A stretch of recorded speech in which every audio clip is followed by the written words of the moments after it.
I'm Jeff Morgan. I'm here with Dad Talk today. And again, Benjamin Redic. Good to see you once again. You know, we talked afterwards, after the interview with you and your wife, and I wanted to get a little bit more information from you because I noticed something that you said and then you started to talk about it afterwards.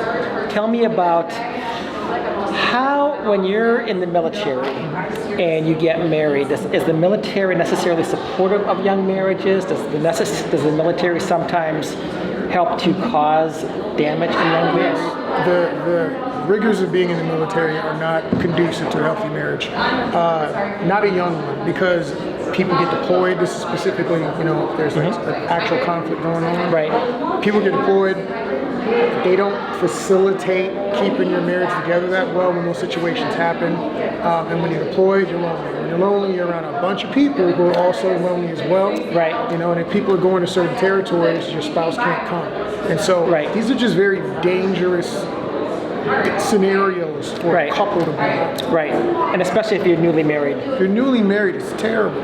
Yeah. So you said you were a military brat. A military brat. And you went into the military. I did not. I lived on the base. Gotcha. Yes. Okay, but you married somebody who was in the military. I married a soldier. Yes, I did. Okay. And then you came down to Fort Hood, Texas. Correct. And that's when she got deployed. Yes. And so in our marriage, she was deployed 3 times in the first 4 years of our marriage. Wow. So I cannot imagine that made it very easy marriage. It must have. No, you don't. You're trying to acclimate to a person as it is. You're trying to go from being, I can do whatever I want and I'm fantastic at that, to let me give up and die to self to a certain extent and serve my partner, right? And which is hard enough because you're saying there's nothing wrong with what I want. It's not sinful. God's not mad about it. You just don't like it. Yeah. So I have to give those things up to try to make this thing work. Perfectly fine. Right. Imagine doing that over and over again. Right. That's what that's like. So in the Old Testament, it was stated that if a man went to war, or if a man got married, he was exempt from war for the first year. Correct. There's a reason for the cleaving. So you get that intense time where the emotions are high, and you get to really work on being one and figuring out how you want this thing to go and how you guys can work together as a team. That's not how the military sees it. And the other thing is that if you look at the original culture, the Bible was written, and there was more pressure to stay together, more social pressure, more family pressure. But when you're in the military, I was surprised when I went overseas the first time, and I'm coming into Korea. I think I'm going to be separated for a year, and they start telling you, you know what, Jody's got this, Jody's got that, you're going to be divorced, and you're like, wait a minute here, I had to leave my family, which I didn't want to do, and they came over afterwards.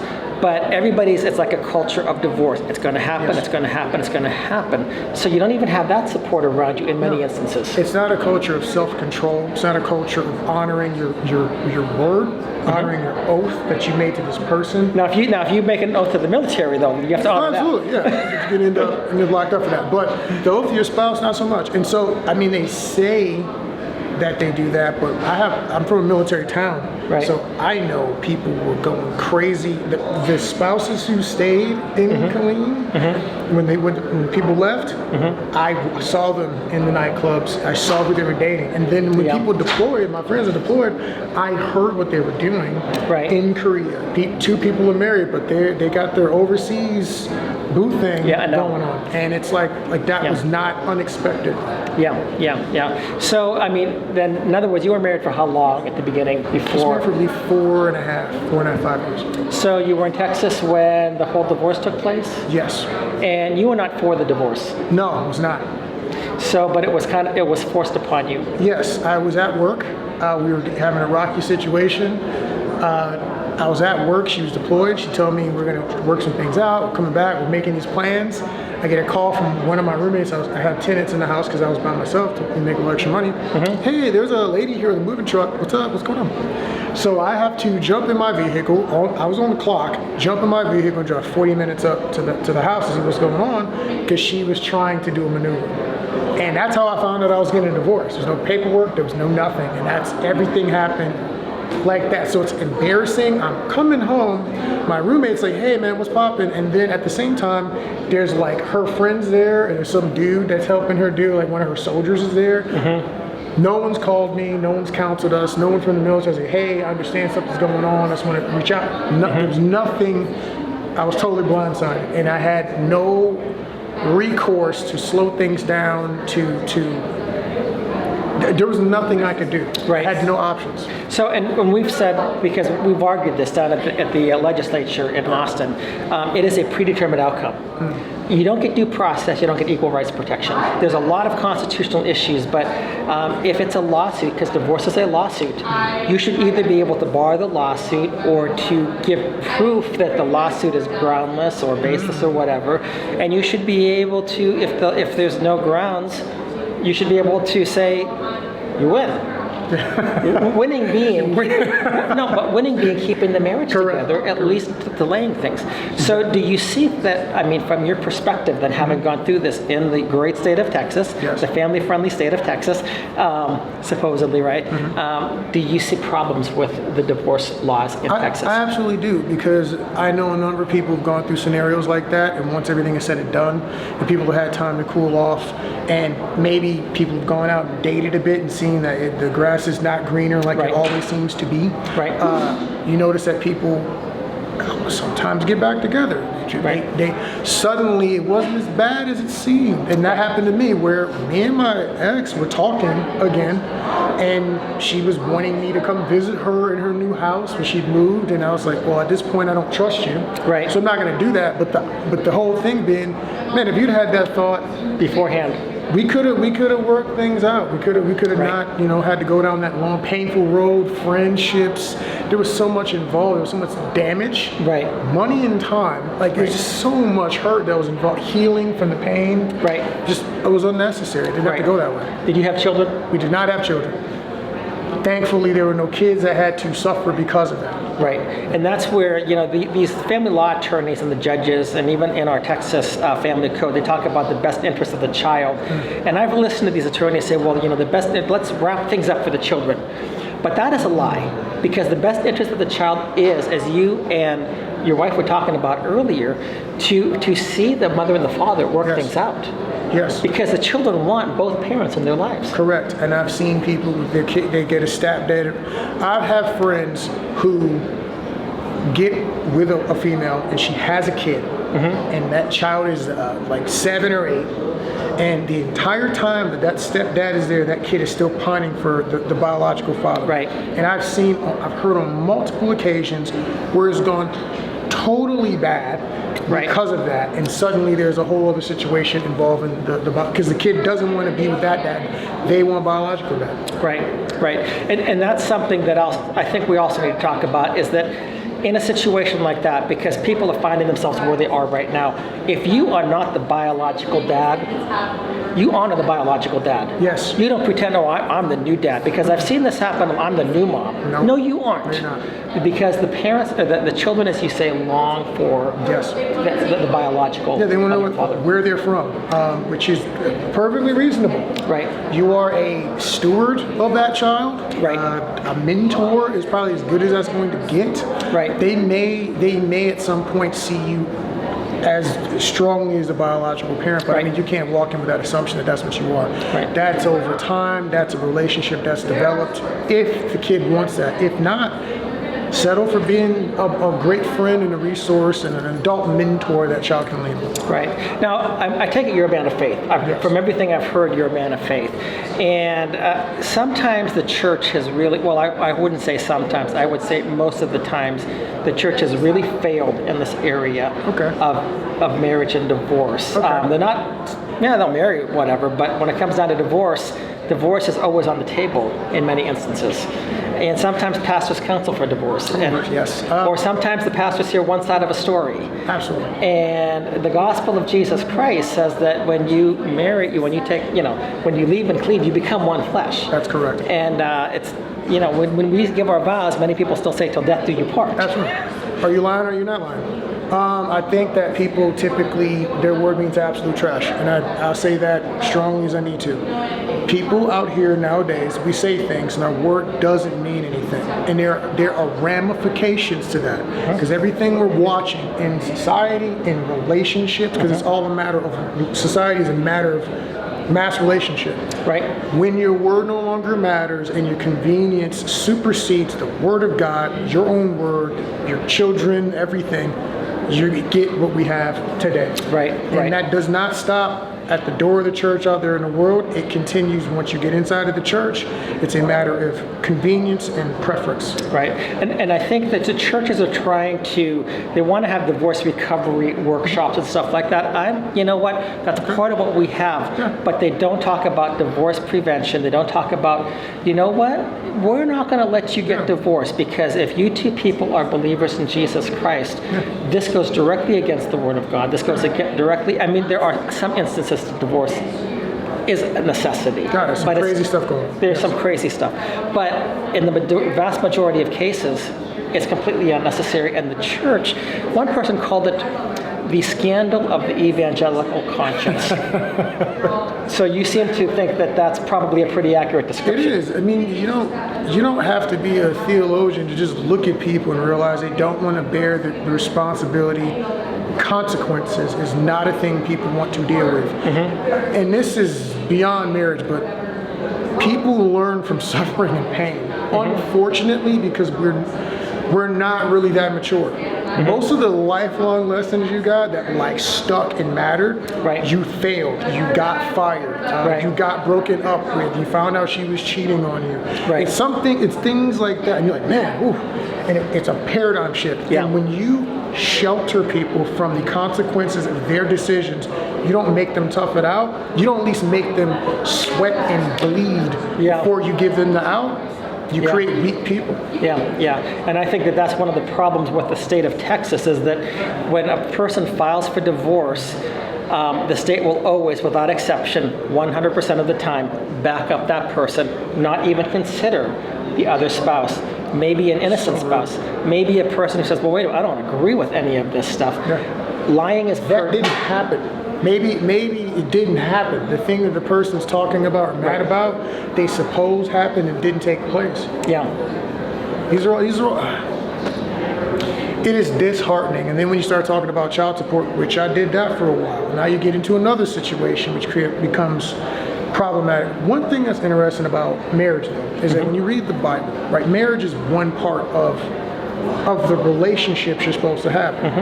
You're supposed to be in relationship with the church. You're supposed to have a multitude of counselors, and you're supposed to be about your purpose. So one question I would have, and I never thought about this till just now, is like, what are you doing marrying people who don't know what they are, don't know who they are, don't know what they're about? And if you know for a fact that couple has no strong male or female mentorship, you're literally setting people up for failure.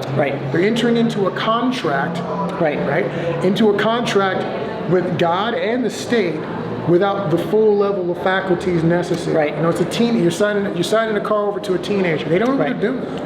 And I would say even one step further is that in the church, the covenant should be with God. The state can register it, but the state should only be able to intervene under very specific circumstances, because marriage is a fundamental right, and the state has to make its case to say why they need to dissolve the marriage. They just can't say for any reason, for no reason, that makes sense. Whatever. And the marriage, as far as a religious component, the religious importance of it, the first marriage was officiated by God, right?